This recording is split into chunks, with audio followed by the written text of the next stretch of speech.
Hello and welcome to the Animal Enrichment Workshop. Today I'm going to be continuing on from my bottle spin device episode and explaining some extra little enrichment variations you can add on to this versatile piece. So let's get into it. Alright, so to start us off, using the wood burner or whatever tool you've got to create a large hole at the bottom of your regular sized small bottle, just the regular spin the bottle size ones, or it can be however big you want really. But otherwise, once I've created my big hole, I want to create a filler piece for it. So using a larger bottle with nice soft plastic there, I'm going to be cutting out the side, cutting it to shape, so then it goes over the top of the hole, but allows overlap on either side. So I'm able to, as you can see, wood burn a little hole through, and that's going to be for the screw to be able to secure it together. So I'm going to use one on either end to really, get a nice hold on it. The screw doesn't poke through, or it does poke through into the bottle, but doesn't poke through to where the animal can get. So it is relatively safe. But again, you can use that up to your discretion as to whether you want to use it or not. But as you can see, like so, nice little flap hole to be able to put in objects to create, well, like a slower feeder for the mealworms, whatever you're putting in there. Now I'm using gum nuts, as you can see. So grab a heap of those, and then a couple of other screws just to hold it all together. So yeah, they don't fall out, and neither does the mealworms or whatever you're putting in there. And then finally, just getting an idea for where the holes are going to go for it to slide onto the dowel piece. So making sure that the bottle can still spin, not too high, not too low, obviously. Now next up, we need another bottle. Obviously this is the size I'm using. I've got a piece of slat from an old bed, but otherwise you can buy pieces of wood or use whatever you want for this one. This is another sort of slow feeder, so instead of pieces of like gum nut and stuff like that, I'm just creating a piece that I'm going to slide into the bottle, and the mealworms have to get through these 5 holes. So it just slows down the whole process again. Now with the wood burner, creating a hole in the side. I have to do this a couple of times. I didn't realize how thick the wood was, but just creating a hole that's large enough for that wood to be able to slide into, secure itself in, but just sliding it in one side, wood piece on the other, or melting on the other, so the wood piece goes through, and this secures pretty well without me having to adjust anything or having anything else to secure it. And then the holes in the side as before. Now another bottle, we're creating some little flaps for this one that go inside the bottle. So similar to the wood piece that going through with the 5 holes, I'm just creating 3 little plastic flaps that the mealworms or whatever objects you put in there have to filter their way through. So on opposite sides, or 2 on one side, 1 on the other, once those plastic pieces are cut and go in, that's the idea, as you can see there. That goes in and it has to sort of, push from side to side, and the food items find their way down. So creating like a paddle-like shape is what I'm doing here. So it's a nice little small tab to be able to bend and secure to the outside of the bottle. And then the internal bit is a nice large paddle-like section. So there's a larger surface area for the objects to hit as they go in. You can see slides in, and then similar to what we did with the first bottle, just creating a little wood burn hole to be able to secure a screw in there. Again, nice and safe once that screw's gone in. So just a small enough hole that the screw grips without damaging the bottle or anything like that. Now, this one is a pretty easy one. This is just a lengthwise bottle. So we create multiple holes in and around the bottle, and then there's a hole at the top where the cap was, hole at the bottom that I've just created. Now, for a kaplunk, this is what we're getting into now. We take apart one side of the device, so we're able to get to the dowel. So we want another piece of dowel to secure the bottle because we don't want it to spin for the kaplunk piece. So getting an idea of how far I want the head of the bottle to be off the ground before I mark out where I want the other hole to be. So we mark out where we want our first dowel piece to be. So this can be interchangeable as well between spin the bottle and kaplunk. So creating the first pieces there, sliding it down, that's about where I want it, and then getting an idea for where the second wood burner's holes need to be for the second dowel piece. And that'll secure it all together, stopping it spinning, but allowing it to slide along the 2 dowel pieces from side to side, if that makes sense. So getting that second holes ready for the dowel piece to go into, marking them out on either side of the piece, wood burning the holes, and then cutting that dowel piece to the right size, or the exact same size as the other one. Pushing it in, nice and secure, and then putting it all back together.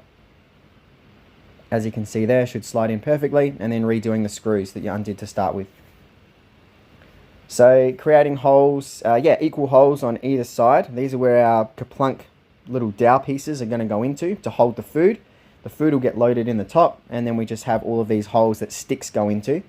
We first need the original holes that they're going to run along the dowel, and then all of the other holes that are going to have sticks going between them.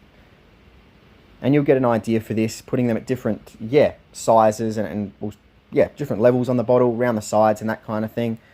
You don't have a heap of surface area because they do start to hit each other eventually, but you just need to you have the idea that the sticks are going to be diagonally and pushing through at all different angles. So you can't put too many in. So here I'm just using some old hibiscus stems that we had from a tree that was cut down. So really easy. You can use dowel, that's going to look nicer. All of my projects are just really sort of how you going, what's around, because this is obviously, the spin the bottle piece is made of old pallets, and then just using hibiscus stems as well, because if it's good enough and it works, then that's all I'm about, really. It's not going on display or anything like that, so it doesn't need to look perfect for the public. And then just chucking in all of the hibiscus pieces into the holes I've created. And now that we've created all of our pieces, I'll show you how they all work.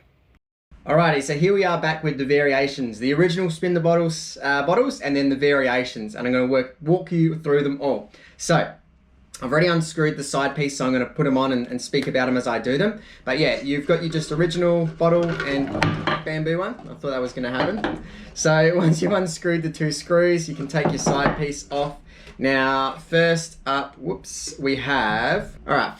got this variation. So with this one, it's got, a wooden piece in the middle. The way it's turned out, only really one of the holes is available for treats or whatever to fall through, or a couple of them. So as you saw, burning the sides, shoving the wood in, and it's in there pretty tightly, which is excellent after you've jammed it. So I might have to go back around and do some more holes.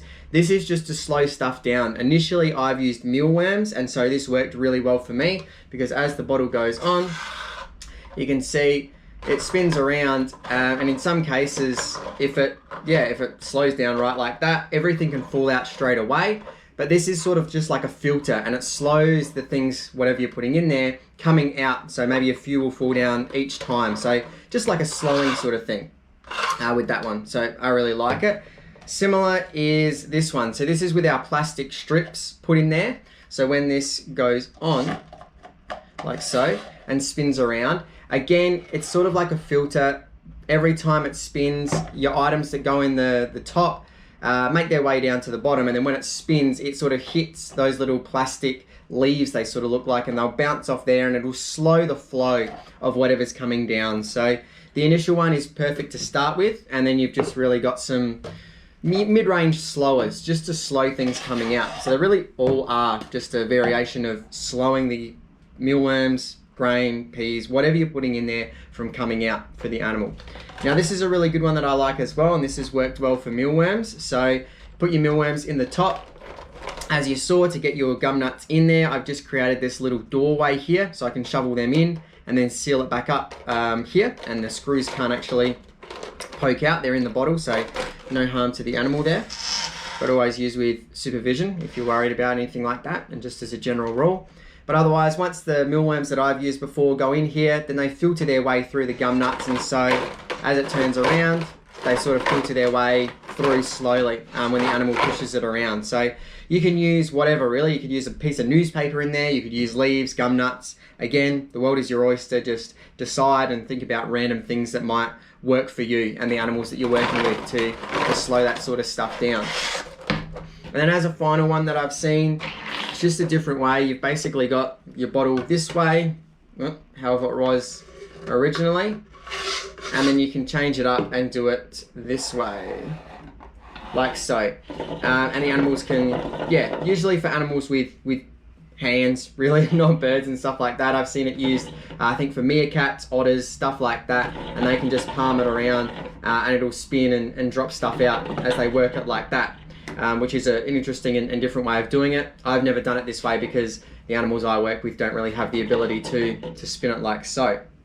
But with the side piece off, they're the sort of variations you can get with your spin the bottle that I've thought of, and I'm sure there's a whole range of different variations that you might want to employ and can think of as well. And then I'm going to get into the kaplunk variation now. Alrighty, and here we are set up with our Kaplunk style variation of our bottle spin device. Now, with this one, the sticks are already in there, but otherwise, once you've put all of your sticks in, that's when you're going to want to unscrew a couple of these, open your lid up, put your food or whatever you want in there, close it back up, and it's ready to use. So the excellent part about this is you can make as many or as little sticks as you want. It's very cheap and easy to upgrade, downgrade, make easier or harder as you please. Now, the 3 holes in a row work really well. If you can even get 4 in there or something, that's cool. You can use smaller holes, larger holes, whatever you want, because that creates a little platform that way. So there's just a loose stick in some of these cases, just going either way. But if you can create the platforms, like I've got a platform here, here, and off to this side, one going in that side, it just stops the food going down. Now, the food comes out the bottom, obviously. It can go along, depending on what you want to do with that, but the food will all drop down there. And as the animals are pulling out random sticks, oh, that one's a little bit caught, it's going to gently drop the food down. You might get a few little pieces to start with until you eventually pull out enough, or they eventually pull out enough, and then you've got your little jackpot of food come down. So it's a very cool one. I've found it works really good for raven and that kind of stuff.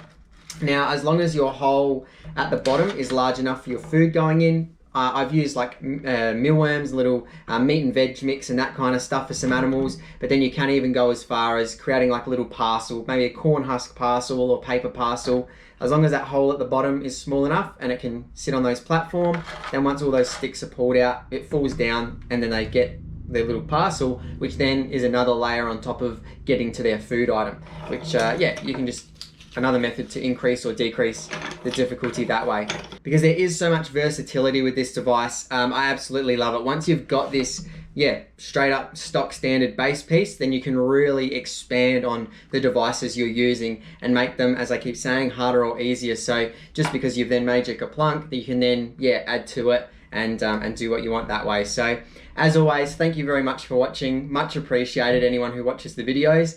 Until next time, happy enriching and goodbye.